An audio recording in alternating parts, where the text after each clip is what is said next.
चलिए ब्रेक के बाद स्वागत है आपका और बड़ी खबर पर लगातार हम बने हुए हैं। आपको बता दें कि यूपी में इंडिया गठबंधन रुझानों में आगे है, जबकि बताया जा रहा है कि स्मृति ईरानी अमेठी से पीछे चल रही हैं। अमेठी से किशोरी लाल जो है 49,000 वोटों से आगे है, जबकि रायबरेली सीट से राहुल गांधी तकरीबन 1.5 लाख वोटों से आगे चल रहे हैं।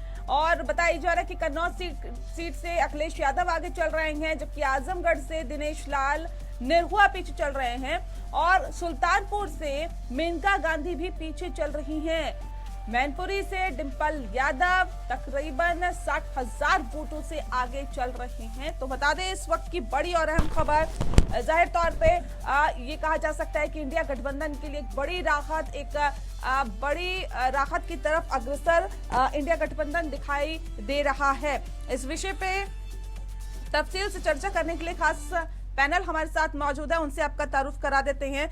डॉक्टर एमडी अमीन जी इस वक्त हमारे साथ जुड़े हुए हैं, पॉलिटिकल एनालिस्ट है सर, बहुत स्वागत है आपका। कैप्टन आई सिंह जी हमारे साथ जुड़ गए हैं, बीजेपी के स्पोक पर्सन है सर, स्वागत है आपका। अतुल यादव जी इस वक्त हमारे साथ जुड़ गए हैं, समाजवादी पार्टी के स्पोक पर्सन है सर, स्वागत है आपका। और संजीव निगम जी इस वक्त हमारे साथ जुड़ गए हैं, आम आदमी पार्टी के स्पोक पर्सन है, आपका भी सर स्वागत है। संजीव जी सीधा रुख मैं आपका कर लेती हूँ सर। दिल्ली में एक ये भी कहा जा रहा था कि आम आदमी पार्टी क्योंकि सत्ता पर काबिज है और जिस तरह से लगातार इस बात को भी कहा जा रहा था कि सिंपैथी वोट भी आम आदमी पार्टी को मिलेंगे। अरविंद केजरीवाल जेल में हैं, मनीष सिसोदिया जेल में हैं, सत्येंद्र जैन जेल में हैं, हालांकि संजय सिंह तो बाहर आ गए, लेकिन वो सिंपैथी वोट भी दिखाई नहीं दिया। और मौजूदा वक्त में आपकी सरकार होने का फायदा भी आपको मिलता हुआ नहीं दिखाई दे रहा। कोई बात नहीं, इन सारी बातों का कोई विशेष फर्क पड़ता नहीं है, क्योंकि अरविंद जी ने हमेशा कहा है कि Arvind ji is not important, देश हमारे लिए महत्वपूर्ण है। और सीटें आती तो ठीक है, नहीं आई तो भी ठीक है, इंडिया गठबंधन की स्थिति मजबूत है, इसमें कोई दो राय नहीं है। और जो ये बात कहा करते थे 400 पार वो कतई होने नहीं जा रहा है। संजीव निगम जी, बड़ा सवाल है कि आप क्या मजबूत विपक्ष बनकर संतुष्ट हैं? अरे रुक जाइए, थोड़ा सा तो धैर्य रखिए। अब चुनाव के नतीजे इस तरह आ रहे हैं, इसके बावजूद अगर आप जो है अपना धैर्य नहीं बरकरार रखेंगे तो भी कैसे? मोदी सरकार कतई आने नहीं जा रही है। आपको रखना है, हमें कहाँ धैर्य? हम तो जैसे हैं वैसे ही आगे बढ़ेंगे सर। धैर्य रखने की स्थिति तो फिलहाल आपके सामने है। सातों की सातों सीटों पर भारतीय जनता पार्टी के प्रत्याशी आगे चल रहे हैं। पंजाब में भी बहुत अच्छी स्थिति आपकी नजर नहीं आ रही है। 13 में से केवल 3 से 4 सीटों पे आप आगे हैं। कांग्रेस आपसे बढ़त बना चुकी है, कांग्रेस अपनी जमीन दोबारा एक्वायर कर रही है। इस तरीके से कतई न गिने। आपको इंडिया गठबंधन जो है, जिसको आप शुरुआती दौर से कह रहे थे साहब गठबंधन कुछ है ही नहीं, गठबंधन का कोई मतलब ही नहीं है, तो उस गठबंधन ने आपकी चुनौती को स्वीकार किया। और ये जो स्थिति है, आप अरे मानने को तैयार नहीं। जितने बड़े बड़े आपके हिंदुस्तान के जो है सब पॉलिटिकल एनालिस्ट एग्जिट पोल के माध्यम से सबने ज्यादातर लोगों ने 400 पार कर दिया, 400 के आसपास सब बता रहे। हकीकत किसी ने बयान नहीं की, हम लोग बराबर कहते हैं, बार बार बयान की गई। सुन लीजिए संजीव निगम जी, हमने दिखाया सट्टा बाजार के आंकड़े, जिसमें बताया जा रहा था कि बीजेपी को इंदौर के सट्टा बाजार में 260 सीटें दी जा रही थी, अहमदाबाद में 248 सीटें दी जा रही थी, सूरत के सट्टा बाजार में 247 सीटें दी जा रही थी। तमाम तरह के आकलन दिखाई दिए, लेकिन आपको सुनाई वही दिया जो आप सुनना चाहते थे। अब दूसरा सवाल यह है कि क्या आप लोग मजबूत विपक्ष बनकर संतुष्ट हैं इन आंकड़ों के साथ, या और भी अपेक्षाएं कर रहे थे?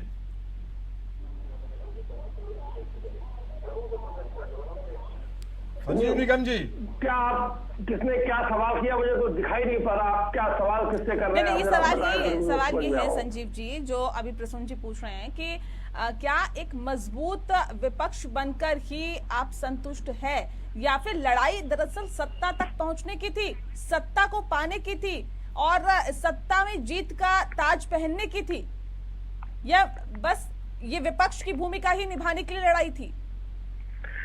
नहीं, परिवर्तन सब। अब देखिए, कोई बात नहीं, और देखिए, सत्ता मकसद नहीं है कि जो मतलब एक तरीके से लगाम नहीं रह गई थी जो इस सरकार में जो अभी तक चलाया, मतलब इस तरीके की मनमानी हर तरफ हर दिशा में जो है जो चलता जा रहा, उसमें कहीं न कहीं अंकुश लगेगा। आप सोच के ये आप बीजेपी के अंदर भी जिस तरीके का लोकतंत्र की आप बात करते थे, आपको बीजेपी के अंदर से भी शिकस्त मिली है और बाहर से जो जनता ने आपको दिया है वो भी है। आप आत्म अवलोकन करें और अवलोकन करने के बाद आप आगे देखें। आत्म अवलोकन बीजेपी को करना है, लेकिन आम आदमी पार्टी को भी करना चाहिए। हमारे साथ मौजूद है कैप्टन आई सिंह, बीजेपी प्रवक्ता।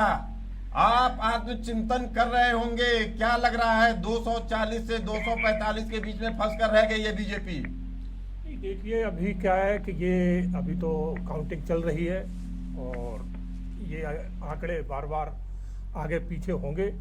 भारतीय जनता पार्टी पूर्ण बहुमत की सरकार बनाने जा रही है, जिस तरह से अभी दिखाई दे रहा है। अभी हमारे मित्र ये आम आदमी पार्टी के कह रहे थे गठबंधन, इन्होंने दिल्ली के अंदर बहुत बड़ा एक बूमर फैलाया कि बीजेपी जो है ना यहाँ हमारे नेताओं को बंद कर रही है, हमने कोई भ्रष्टाचार नहीं किया है और जनता इस बात का जवाब देगी।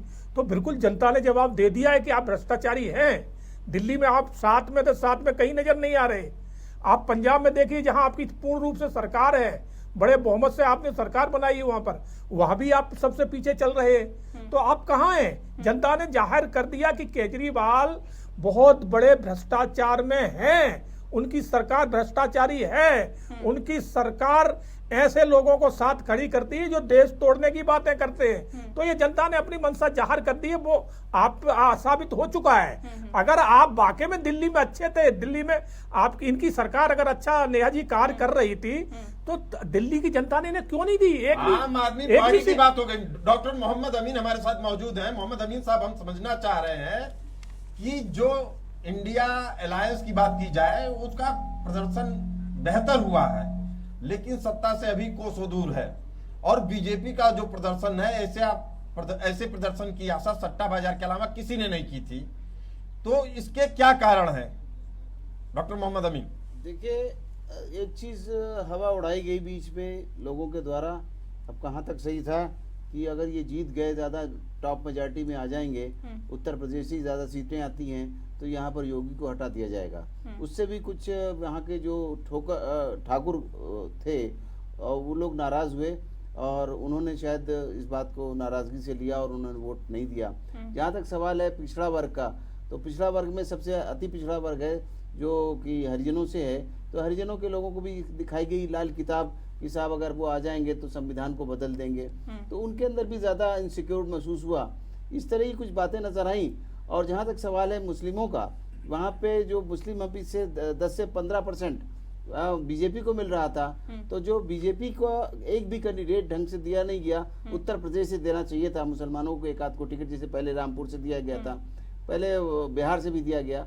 तो अब की बार उत्तर प्रदेश और बिहार में नहीं दिया गया किसी मुसलमान को, तो मुसलमानों ने भी सोचा शायद उनको निगलेक्ट किया गया है, तो शायद वो वोट भी पीछे गया होगा। बिल्कुल। तो इस तरीके से बहुत छोटे छोटे फैक्टर थे। और जो उनके क्षेत्र के जो सांसद रिपीट हुए, उन्होंने भी शायद क्षेत्रों में काम नहीं किया, जिसका भी आक्रोश तो देखिए वो कार्य होता है जो सांसदों के द्वारा किया हुआ होता है और जिससे जनता सीधा लाभान्वित होती है। अतुल जी हमारे साथ जुड़े हुए हैं। अतुल जी, सबसे पहले तो जो स्थितियां फिलहाल समाजवादी पार्टी की देखने के लिए मिल रही है या इंडिया अलायंस की देखने के लिए मिल रही है यूपी में, ये बेहतरीन स्थिति है आप लोगों के लिए।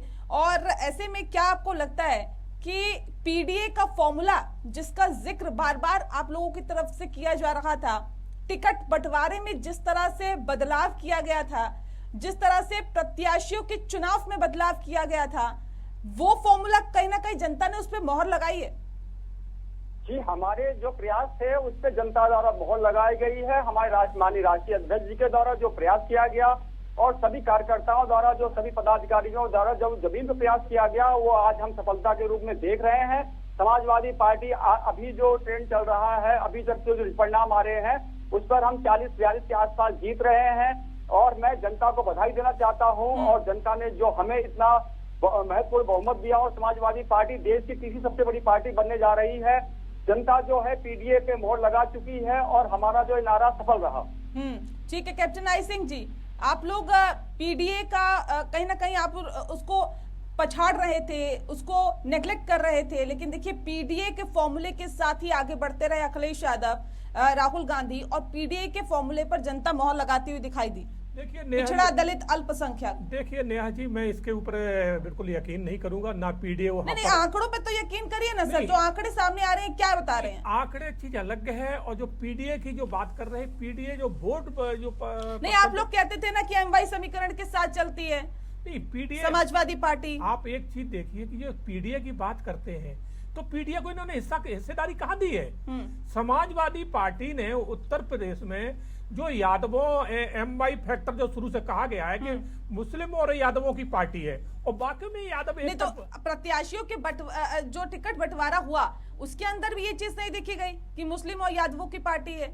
नहीं, वही तो मैं आपको बताना चाह रहा हूँ, इनकी पार्टी को भी बताना चाह रहा हूँ कि एक तरफ तो ये बात कर रहे थे कि ये मुस्लिम और यादवों की पार्टी है, मगर इन्होंने यादवों को ही नेता नहीं समझा है।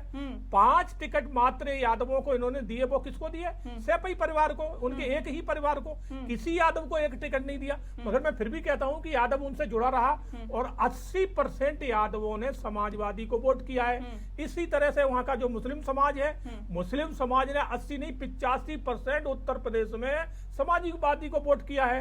तो ये पूरा जो इसमें अब एमवाई फैक्टर कैसे कह सकते हैं? सारे तो है नहीं, दलित वोट जो है ना, इनको इतना मिला नहीं है, ज्यादातर मायावती पे गया है, और फिर थोड़ा बट गया है चारों तरफ। तो एमवाई फैक्टर कहाँ रह गया? ये कहीं ना कहीं ये भी मैसेज देने में कामयाब रहे कि संविधान को बदल दिया जाएगा, आप लोग संविधान को बदल देंगे, अगर फिर से सत्ता में आ गए तो संविधान बदल दिया जाएगा। जो मायावती का वोटर था वो कहीं ना कहीं शिफ्ट नहीं हो गया? आपको नहीं लगता ऐसा कि इंडिया गठबंधन के साथ आ गया और आप लोगों को डेंट दिया है? जी नेहा जी, मैं आपकी बात से सहमत हूं कि वोटर जरूर कहीं ना कहीं इधर से उधर हुआ है, खास करके बहुजन समाज मायावती जी का वो वोट जरूर जो है ना इनकी तरफ चला गया, क्योंकि उनको वो दे नहीं सका।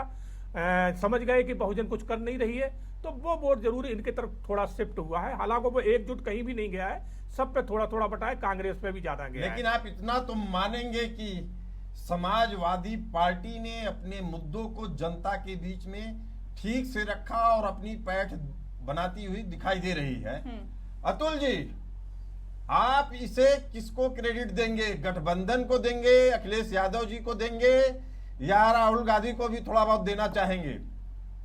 देखिए, जो समाजवादी पार्टी के द्वारा जो प्रयास किए गए और समाजवादी पार्टी के द्वारा हमेशा लचीलापन रखा गया, हमारे द्वारा हमारे माननीय राष्ट्रीय अध्यक्ष के द्वारा कांग्रेस पार्टी को 17 सीटें दी गई, और हमने गठबंधन धर्म को बहुत तरीके से निभाया, और हमने इंडिया गठबंधन का सबसे बड़ा दल हम ही रहे, हम हैं, उत्तर प्रदेश की बात कर रहा हूं मैं, और हमने लचीलापन दिखाते हुए सभी को सम्मान दिया। और आज हमने जो पीडीए का नारा दिया, जाति जनगणना की बात करी गई, तो इन सब चीजों पे हम सफल रहे, और मैं सभी को बधाई देता हूँ। और अगर आपके पीडीए के आंकड़े को मान लिया जाए अतुल जी, तो बाकी जातियां कहाँ जाएंगी?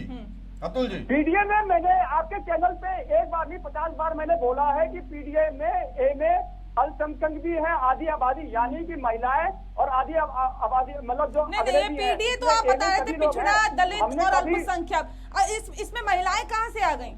अभी आपने कहा था, इससे पहले जब भी आप कहते आए हैं, यही कहते आए हैं पीडीए मतलब पिछड़ा, दलित और अल्पसंख्यक, अब आप कह रहे हैं महिलाएं भी आ जाएंगी इसमें, युवा भी आ जाएंगे इसमें। ये ए में सभी लोग हैं, ए में मैंने हमेशा कहा है, हमारे राष्ट्रीय अध्यक्ष जी ने प्रेस कॉन्फ्रेंस करके भी कहा है पीडीए का मतलब पिछड़ा, दलित, अल्पसंख्यक, आदि आबादी, अगले सभी है उसमें। और इस नारे को हम सफलतापूर्वक हमने चलाया, और हम सफल भी हुए, और समाजवादी पार्टी देश की सबसे बड़ी पार्टी बनने जा रही है। अतुल जी, पूर्वांचल का मैं दौरा कर रहा था, पूर्वांचल के दौरे के समय में यह साफ था कि आपको बस्ती जैसी सीट में ब्राह्मणों ने वोट दिया, अयोध्या जैसी सीट पर ठाकुरों ने वोट दिया, उसके क्या कारण है? भाजपा से केवल नाराजगी है तो यह आपके लिए खतरे की घंटी है, यानी वो वोट आपको नहीं मिले, बीजेपी से नाराजगी के वोट मिले। जनता को मैं धन्यवाद देना चाहता हूँ, जो ने परिवर्तन के लिए वोट किया, मैं उसका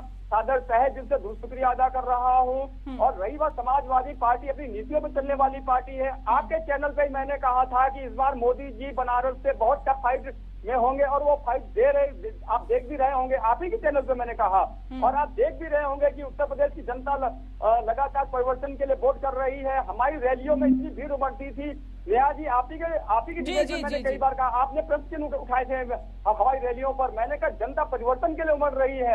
अच्छा, ये परिवर्तन के लिए आप लोगों को वोट मिला है कि देखिए जो सरकार होती है ना प्रसून जी, एंटी इनकम्बेंसी फैक्टर होता है, इसको हम नकार नहीं सकते। देखिए यूपीए का शासन रहा, उसके बाद एंटी इनकम्बेंसी फैक्टर ज्यादा था, मोदी को लोगों ने मौका दिया, बीजेपी की सरकार बनाई, एनडीए की सरकार बनाई। अब देखिए 10 साल से लगातार एनडीए की सरकार है, और एक फैक्टर ये भी होगा, क्या ये भी एक अतुल जी फैक्टर है कि एंटी इनकम्बेंसी यहां पर देखी जा रही है, मौजूदा सरकार से जनता ऊब चुकी है, तो एक विकल्प के तौर पर आपको देखा, इससे क्या ये कहा जा सकता है कि जो सांसद है उन्होंने काम नहीं किया, या मोदी की गारंटी फेल हो गई, या मोदी की हवा नहीं है? आप बेहद अहम सवाल पूछ रही नेहा। और नेहा जी, आपको मैं बताऊं कि जब सुबह 7 बजे मतगणना शुरू होने वाली थी 8 बजे, उसी समय मैंने कहा था कि बीजेपी ने 80 में से जो 48 सीटों पे अपने कैंडिडेट को रिपीट किया है, उसमें से कई ऐसे थे जो तीसरी बार रिपीट किया गया था।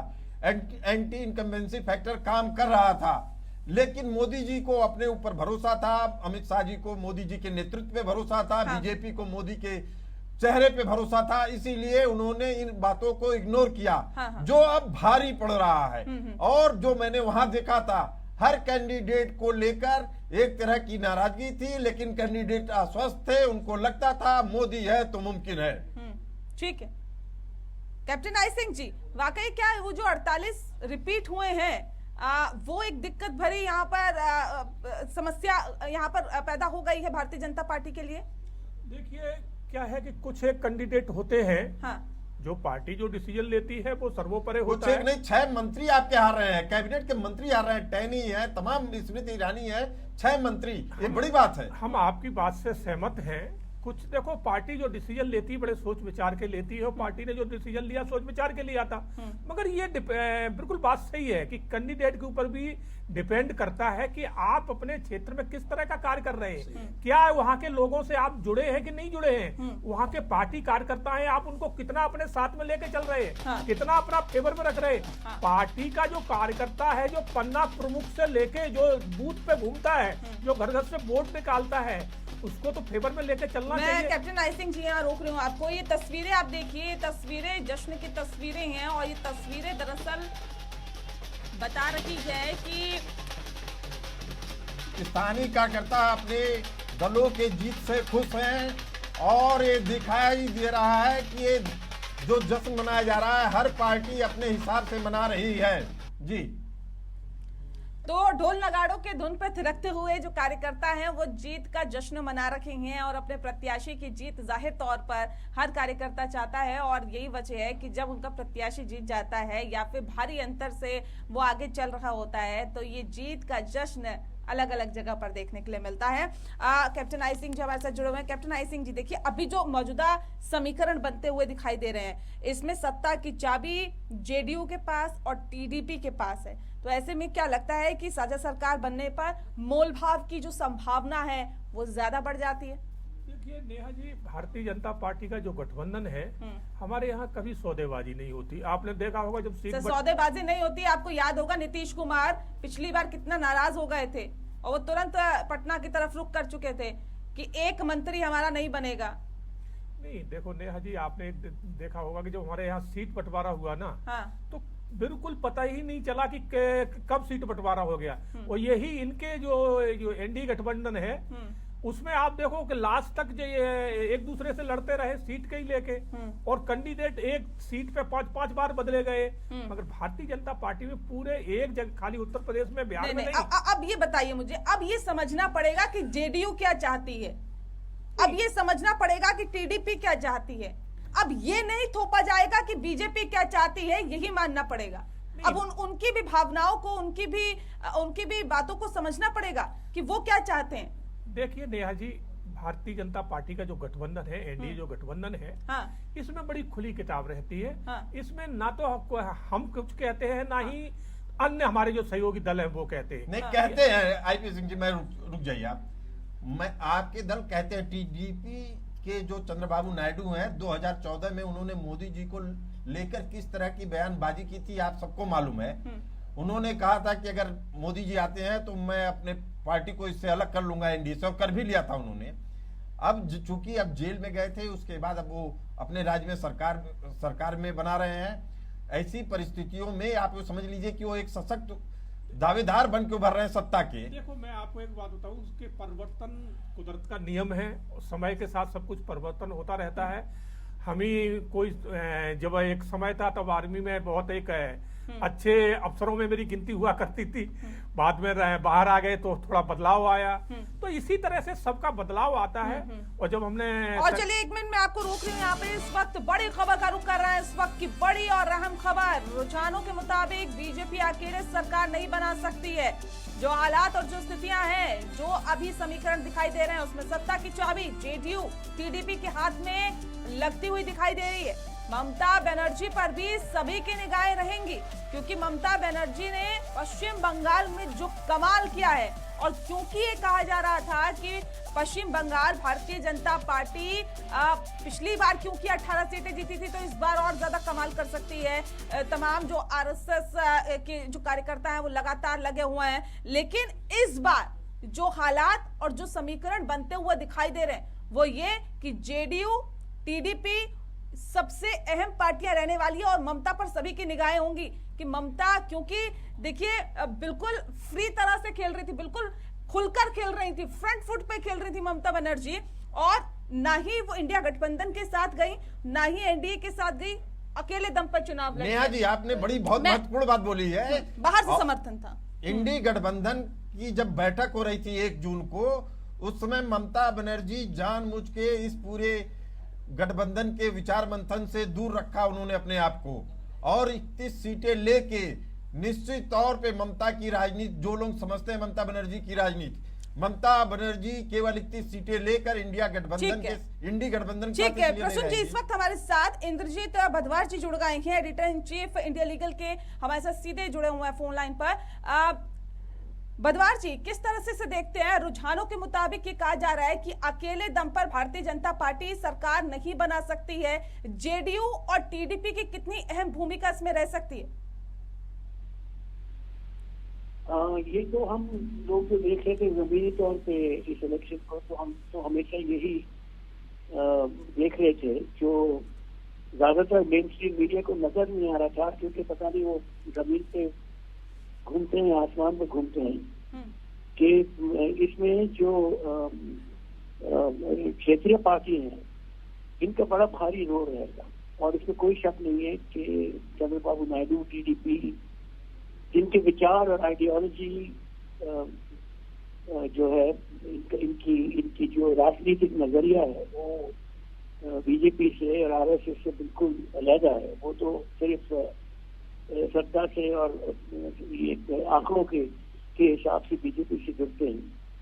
और जेडीयू का देखना पड़ेगा कि नीतीश को अभी कितनी सीट आएंगी। भदवार साहब, क्या लगता है आपको कि ममता बनर्जी क्या एनडीए गठबंधन में दोबारा शामिल हो सकती हैं, क्योंकि 31 सीटें उनके पास हैं? देखिए मुझे बोलने दीजिए, मैं बाहर हूँ इस टाइम पे। अब आप बोलेंगे तो फिर बेकार है ना। जी, या तो मेरी सुनिए या अपनी बोलिए आप। हाँ, तो आप नेहा जरा, जब कोई ऐसे इंटरफेयर करता है किसी पत्रकार के साथ, मैं ना कांग्रेसी हूँ, ना मैं समाजवादी पार्टी हूँ, मैं कुछ एक लिबरल पत्रकार हूँ बस। और जो मैं देखता हूँ वही कहता हूँ। शुरू से 25-30 साल से मेरी यही परंपरा रही है। अब देखिए, ये भी एक बिल्कुल अफवाह फैलाया गया था कि ममता इंडिया गठबंधन के साथ नहीं थी। ये इनकी एक पैंतरेबाजी थी इंडिया गठबंधन की, कि ममता नाराज हो गई या नीतीश नाराज हो गए, एक्सेट्रा एक्सेट्रा। आप देखिए, बंगाल में जो आप नतीजा देख रहे हैं वो क्यों देख रहे हैं, सुनिए जरा केयरफुली सुनिए। आप ये नतीजा बंगाल में देख रहे हैं क्योंकि जो वोट बीजेपी ने पाया था पिछली बार जब उनको 17-18 सीटें मिली थी, वो एंटी ममता वोट था, जो असल में कम्युनिस्ट का वोट था, वो जो छिड़क के इधर चला गया था बीजेपी की तरफ। इस टाइम अगर बीजेपी इस टाइम अगर ममता और लेफ्ट और कांग्रेस अगर गठबंधन में होते तो बीजेपी वहां पर बंगाल में सोल ऑपोजिशन पार्टी होती, और उसको जितना भी एंटी इनकम्बेंसी वोट है वो सीधा बीजेपी को जाता, जैसे पहले गया था। इस टाइम वो एंटी ममता वोट, एंटी इनकम्बेंसी वोट इधर चला गया, कांग्रेस और लेफ्ट के बीच में बट गया। उसकी वजह से इनकी सीटें बढ़ी हैं। तो ये तो बड़ी अलायंस ऑफ कन्वीनियंस थी। और ममता ने ये भी कहा था, जब अभी मीटिंग में जब वो नहीं आई थी, लोगों ने ये कहा था कि उन्होंने कहा कि जी मैं बाहर से समर्थन दूंगी। अब ये लोग भूल जाते हैं कि डेरेक ओब्रायन ने कितनी बार आम तौर पे और बिल्कुल पब्लिकली सार्वजनिक तौर पे ये इन्होंने एडमिट किया कि भैया हम इनके साथ हैं। और एक मांग की थी डेरेक ओब्रायन ने, जो किसी भी गठबंधन के बंदे ने मांग नहीं की थी, बड़ी रेडिकल मांग थी, बड़ी कॉन्ट्रोवर्शियल मांग थी, जिसके लिए कांग्रेस को बड़ी बुरी तरह से लताड़ा था बीजेपी ने पिछली बार कि जो हमारे जवान शहीद हुए थे वहाँ पर पुलवामा में, कि उसके किसकी जिम्मेदारी हो और इस पे जांच होनी चाहिए। ये तो बड़ा भारी रेडिकल डिपार्चर था बीजेपी से।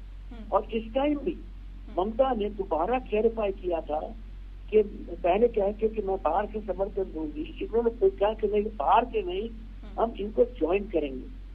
तो ये किसी का मानना कि ये अलग है, ये अलग होके लड़ी थी। और उसका नतीजा देखिए, इसका नतीजा है एडवांटेज इंडिया गठबंधन। यूपी में भी आप देखेंगे जहां पर ये बिल्कुल उलट फेर सा इस टाइम पे दिखाई दे रहा है और ये ट्रेंड बिल्कुल बदल नहीं रहे हैं।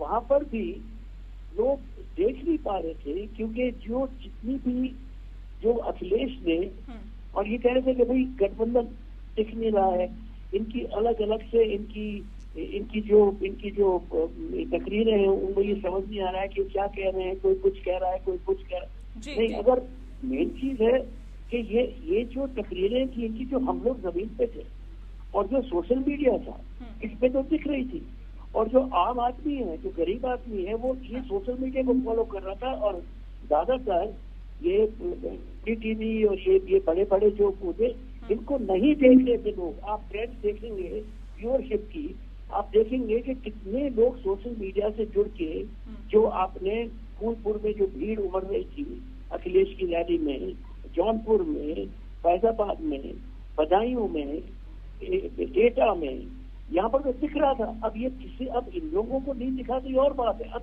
मैं ये नहीं कह रहा कि जो आंकड़े अभी आ रहे हैं कि इसमें से कौन किसकी डिसाइसिव जीत होगी।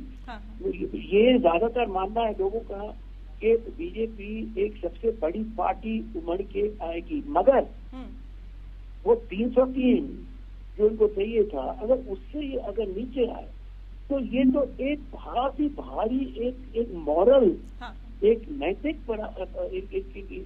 पराजित है।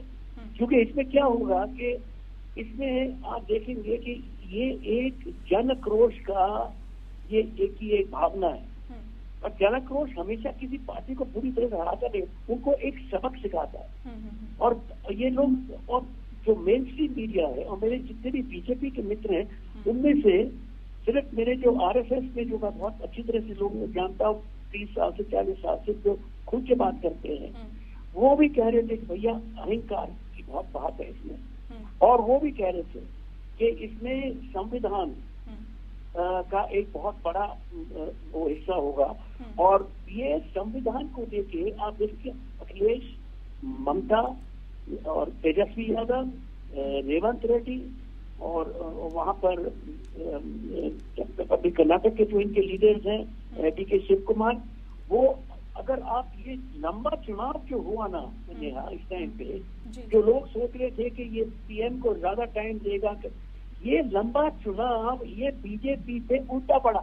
क्योंकि इसके पिछले 3 फेज जो थे, चाहे कितनी गर्मी भी हो, उसमें जो ऑपोजिशन का जो मुद्दे थे, जो उनका नैरेटिव था, उसमें वो एक ही आवाज से बोलना शुरू कर दिए। और उनको ज्यादा टाइम मिला कि ये जो संविधान का था और ये अग्निवीर का था, ये महंगाई के जो मुद्दे थे, और ये आरक्षण को खत्म कर देंगे, इन मुद्दों को ज्यादा टाइम मिला पब्लिक के अंदर जाते। तो उनकी जो पब्लिक की, इनकी जो आवाज थी, पब्लिक की आवाज उस टाइम पे एक ही हो गई। अब मैं ये नहीं कह रहा कि इसकी वजह से बीजेपी की हार हुई है, बीजेपी स्टिल लार्जेस्ट पार्टी है और बीजेपी में बहुत बहुत गुण भी है, बट जितने भी गुण है वो सब अपूर्ण बन जाते हैं जब आपको अहंकार ज्यादा होता है। छोटा सा सवाल और ये अहंकार के खिलाफ ये जनता ने इलेक्शन लड़ा है जी। और अगर बीजेपी अपने आप पे वो नहीं बना सकती, मेजॉरिटी नहीं बना सकती इस टाइम पे, और इनको किसी और जो अदर दल की पार्टीज हैं, अगर वो इनके साथ आने को अगर तैयार नहीं है, तो देखिए आखिर 5 बजे तक क्या होता है, ये किसका गठबंधन बनता है। इस वक्त तो मैं बीजेपी का ही गठबंधन देख रहा हूँ, बट वो गठबंधन नहीं जहाँ पर 1 या 2 तानाशाह पूरी पार्टी को या पूरे उसको, और इसमें मेरे ख्याल में जो, क्योंकि इनके आरएसएस ने पूरा इनका साथ नहीं दिया और इनके जो पन्ना प्रमुख वोटर्स वगैरह थे वो खुद के निकल के नहीं आए। जो आप देखेंगे ये वोटिंग में जो कमताई हुई है, नंबर 1 ये कमताई उन एरियाज में हुई है जहाँ पर बीजेपी की ज्यादा जीत होती थी, और जहाँ पर ये बड़ी है वो वहाँ बड़ी है जहाँ बीजेपी के अपोनेंट थे। तो मैं तो इसको इस इलेक्शन के तौर पे देखता हूँ, और मैं ये भी कहता हूँ कि देखिए ऑपोजिशन क्या कोई भी जीते तो ऑपोजिशन बहुत स्ट्रांग होना चाहिए, बहुत जमहूरियत के हिसाब से। मुझे तो ये भी नहीं पसंद था जब उनकी राजीव की जब 404 सीटें आई थी, राहुल की जब 400 सीटें आई थी और बीजेपी बिल्कुल मिनॉरिटी में थी, तब भी मेरे जैसे लोग ये नहीं, क्योंकि हमें पसंद नहीं था ये, हम कह देते थे ये तो बिल्कुल ग्रुप मेजोरिटी बन जाएगी और ये धौंस दिखा के ये तानाशाही करना शुरू कर देंगे। पर वो मेजोरिटी जब आई थी, आपको याद होगा कि उस मेजोरिटी में भी वोटिंग परसेंटेज इतना हाई नहीं था यार, उसमें भी कोई 58-59% वोटिंग था, और कांग्रेस की जो परसेंटेज आया था वो 404 सीट पे वो सिर्फ 48.5। बदवार जी आप बने रहिए हमारे साथ, क्योंकि देखिए बहुत सारे पॉइंट आपने इस तरह के रखे हैं जिस पर रिएक्शन बहुत जरूरी है। एक बहुत महत्वपूर्ण सवाल मेरा कैप्टन आई सिंह जी आपसे है। देखिए जिस बात का जिक्र अभी बदवार जी भी कर रहे थे, किस तरह से इसे देखते हैं, और बीजेपी बहुमत में ना आना मतलब प्रधानमंत्री क्या सत्ता में रहेंगे प्रधानमंत्री नरेंद्र मोदी, या सत्ता की चाबी अब किसी और के हाथ में जा सकती है, या प्रधानमंत्री का चेहरा बदला जा सकता है? नेहा जी, प्रधानमंत्री का चेहरा जो है वही रहेगा, क्योंकि बीजेपी अभी भी, जबकि क्लियर अभी नहीं कह सकते हैं कि अभी ये और भी आंकड़े बदल सकते हैं। अब तो नतीजे आने धीरे धीरे शुरू हो गए हैं सर। नहीं, बिल्कुल है, फिर भी अभी बदलाव होगा। तो मैं आपसे यही कहूंगा कि नरेंद्र मोदी जी एनडीए का चेहरा है और रहेंगे, इनमें कहीं कोई अंतर नहीं आ सकता। ना ही हमारे घटक दल कभी ऐसा सोचते हैं, क्योंकि हमारे घटक दल है संतुष्ट हैं, उनके साथ जो चर्चा है बिल्कुल पूर्ण रूप से है। तो और आप देखिए फिर भी हमने कोई अपने प्रदर्शन में कमी नहीं छोड़ी है। ठीक है, छोटी पूरी कमियां रह जाती हैं, जिसकी वजह से कहीं ना कहीं हमें ये जो नतीजे दिखाई दे रहे हैं उनमें कमी पेशी नजर आ रही है। मगर प्रधानमंत्री का चेहरा इससे अच्छा कोई हो नहीं सकता, ये देश जानता है, अन्य पार्टियां भी, हमारे घटक दल भी जानते हैं कि इससे अच्छा और कोई चेहरा मिल नहीं सकता है।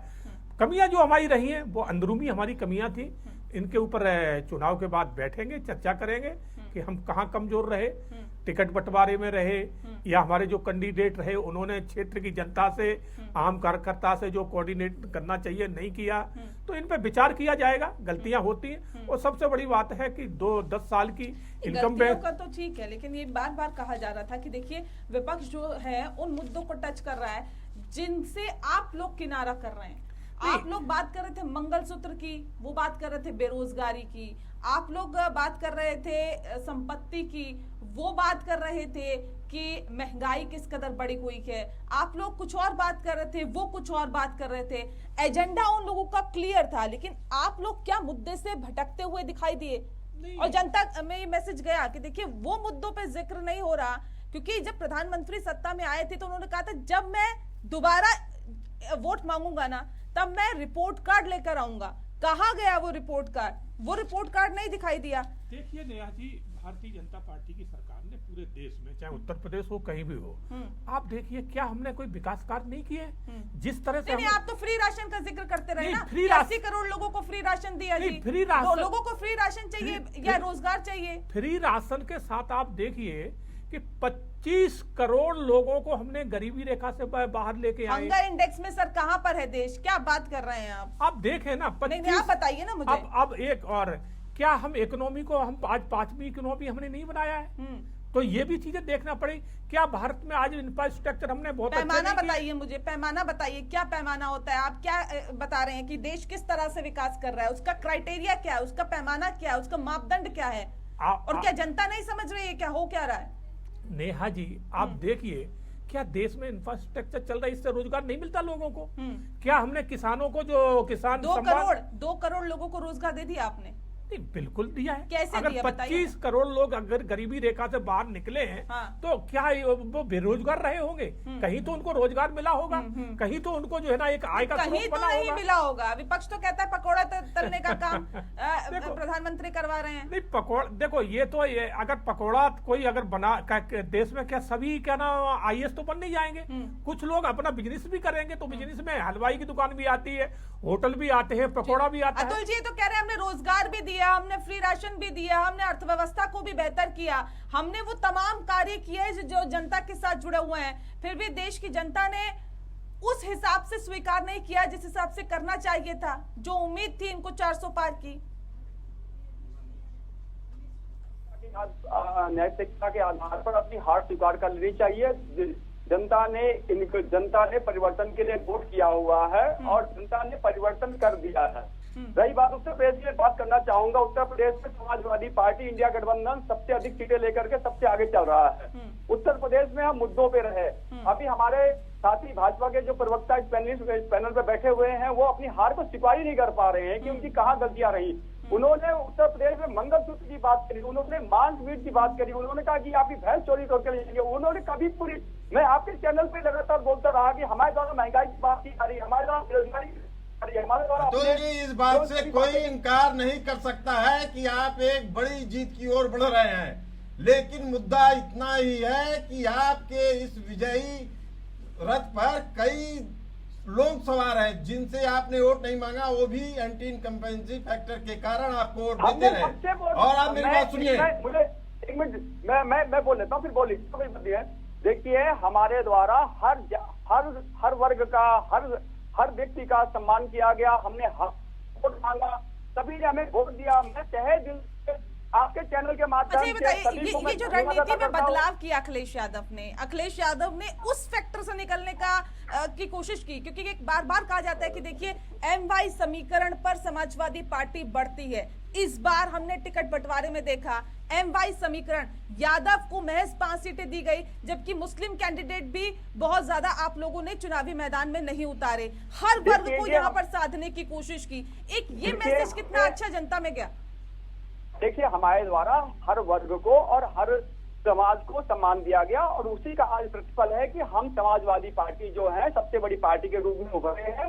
और ये जो हमने जो सामाजिक समीकरण बैठाया वो हमारा सफल रहा और हमारी नीतियां सफल रही और चुनाव में जो हमने प्रैक्टिकल किया ये हमारा सफल रहा है। अगर ये बात केवल उत्तर प्रदेश की जाए तो बिल्कुल सही बात है कि समाजवादी का प्रयोग सफल रहा है, लेकिन नेहा जी आपको इस बात को समझना होगा कि पूरे राष्ट्रीय स्तर की बात की जाए, बंगाल से बात की जाए, तो आज भी ममता बनर्जी को लेकर इंडी गठबंधन के लोग बहुत आशान्वित नहीं हैं। ममता बनर्जी के और प्रधानमंत्री मोदी के जो संबंध हैं, आने वाले समय में अगर ममता बनर्जी NDA की तरफ आती दिखती हैं तो कोई आश्चर्य की बात नहीं होनी चाहिए। दूसरा, जो आपने बेहद अहम सवाल खड़ा किया था कि क्या मोदी की जगह कोई और आदमी आ सकता है, प्रधानमंत्री पद का दावेदार हो सकता है, चूंकि TDP की बात करती हैं जो शुरू से मोदी जी का मुखर विरोधी रहा है। इसके अलावा नीतीश कुमार भी कभी एक समय पे मोदी जी के विरोधी रहे हैं, तो ये आशंका उस समय खत्म हो जाती है जब ममता बनर्जी 31 सीटों के साथ मोदी के बगल में कभी भी खड़ी हो सकती हैं। और राजनीति के जानकार मानते हैं कि इसकी संभावना से इंकार नहीं किया जा सकता है। दूसरी बात, मोहम्मद अमीन साहब, आप इस बात को कितना मानते हैं कि इस यूपी की लड़ाई बहुत बड़ी बात तो है कि जिसके कारण से बीजेपी सत्ता के उस जादुई आंकड़े 272 को नहीं छू पा रही है जिसे छूना चाहिए था। देखिए प्रसून जी, जैसा आपने कहा पहले कि ममता जी के बारे में डाउटफुल है, तो मैं तो इस बात से बिल्कुल क्लियर हूँ कि जो इंडी गठबंधन के साथ नहीं गई और दूरी बना के रखी, तो उन्होंने हमेशा स्पेस बना के रखा है, क्योंकि मोदी जी के लिए कुर्ता और बंगाल के रसगुल्ले भेजा करती थी। यही वो ममता जी हैं, जब कांग्रेस से निकल के आई थी तो इन्होंने अटल जी के साथ मिलके रेल मंत्री थी और कैबिनेट में आके यहाँ पर साझा किया और उन्होंने साथ दिया। ऐसा नहीं है कि उनको बीजेपी से कोई लगाव नहीं है, लगाव तो है। उसका नतीजा है कि वो मोदी से दोस्ती करती रही और बीच बीच में अभी भी कुछ दिन पहले आके मिलके गई इलेक्शन से पहले।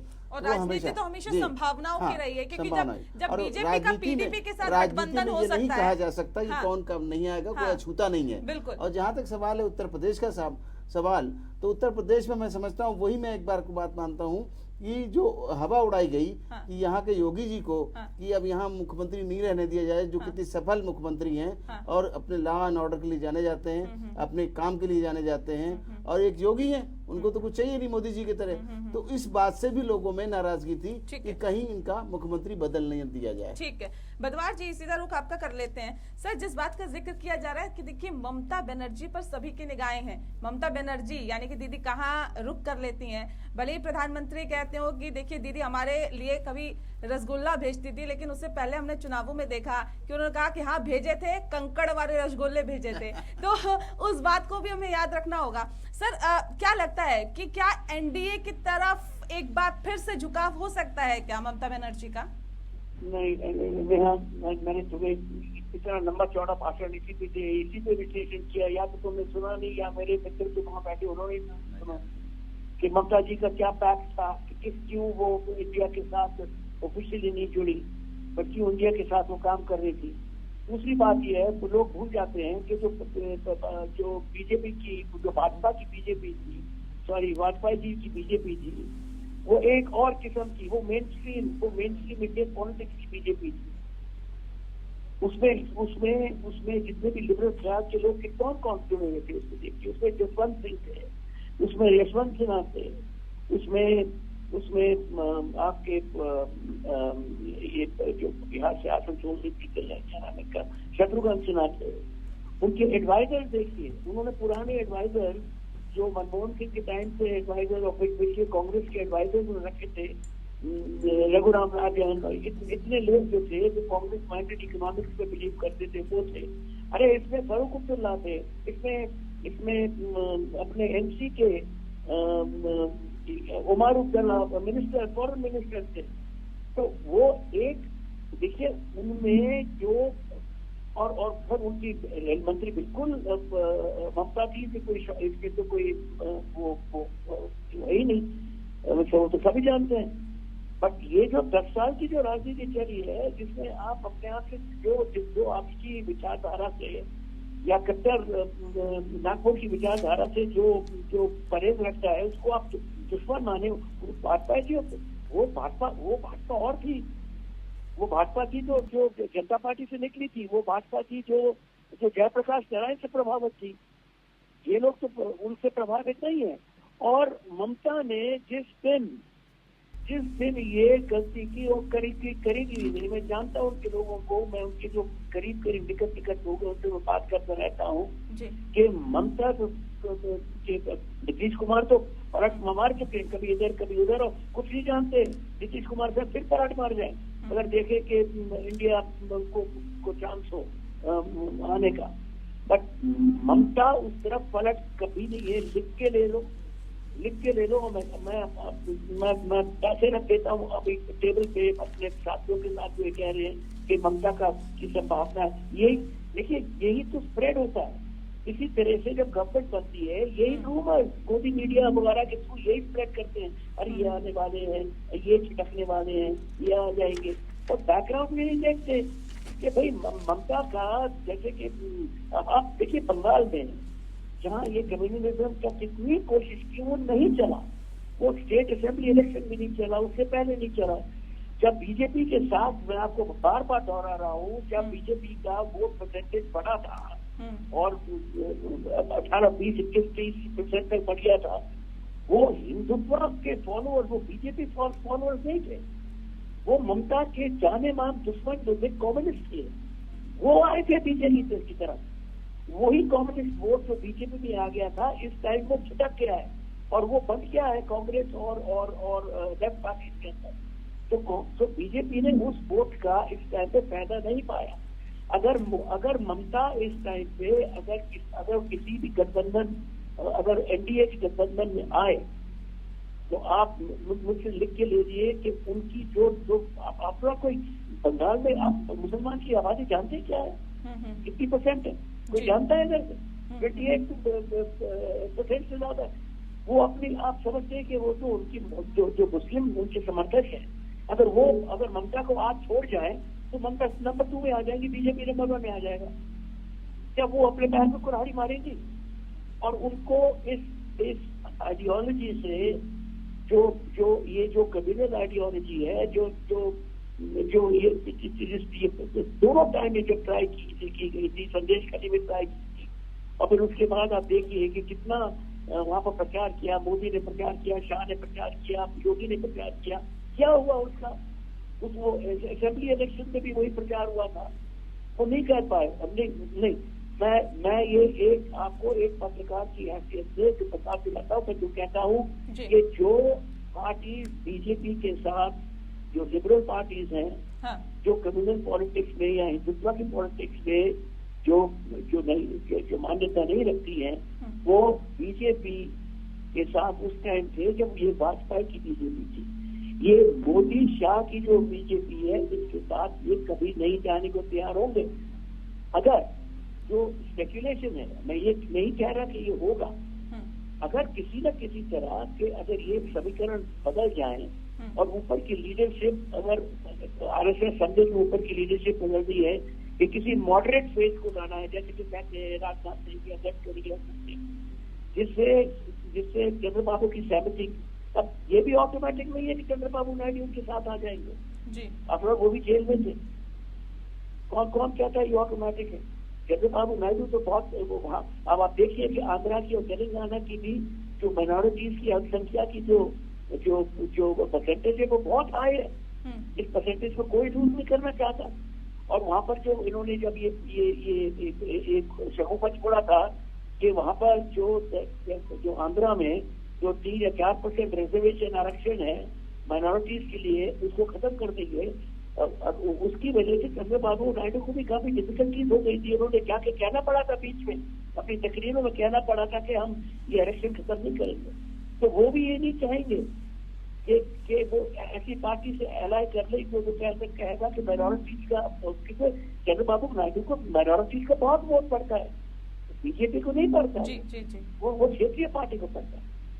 तो मैं आपको मैं दावे से कहता हूँ कि ममता बनर्जी जो है, और जो भी मेरी एक्सपीरियंस है, 30 साल 40 साल की एक्सपीरियंस है, मैं आपको दावे से कहता हूँ कि ममता बनर्जी एनडीए के साथ, जब तक मोदी और शाह साहब वहाँ के सबसे बड़े जो शीर्ष नेता है उनके साथ नहीं जाएगी।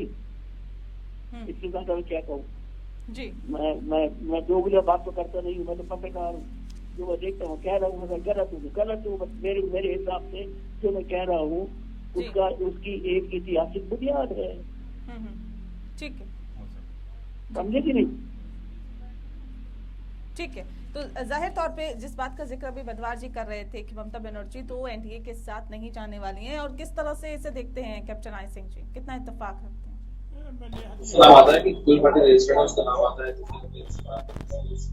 जी बताइए। नेहा जी मैं यही कहना चाहूंगा कि अभी थोड़ा देर रुकने की जरूरत है, और फिर इसके ऊपर विचार हमारा जो केंद्रीय बहुमत तो आता हुआ दिखाई नहीं दे रहा। आप भले ही रुकने का इंतजार आप करिए, लेकिन बीजेपी पूर्ण बहुमत से तो आती हुई दिखाई नहीं दे रही है। नहीं, इसके ऊपर विचार करने के लिए केंद्रीय नेतृत्व बैठा है, हाँ। और बखूबी वो विचार करेगा कि हमें आगे की रणनीति किस तरह से बनाना है, तो बिल्कुल उस पर विचार मंथन चल रहा होगा और शुरू हो चुका होगा कि आगे सरकार हमें बनानी, सरकार तो एनडीए ही बनाएगी, ये तो सत्य है। सरकार एनडीए की ही बनेगी और प्रधानमंत्री भी नरेंद्र मोदी ही रहेंगे, तो ये सत्य है। अब कौन साथ में रहेगा कौन नहीं आएगा, ये हमारा केंद्रीय नेतृत्व इस बात को तय करेगा, तो उसके ऊपर वो बहुत अच्छी तरह से सोचेंगे। बाकी ये कोई कह दे कि ये नहीं आएंगे वो नहीं आएंगे, तो राजनीति में संवेदनाएं हर जगह जुड़ी होती हैं।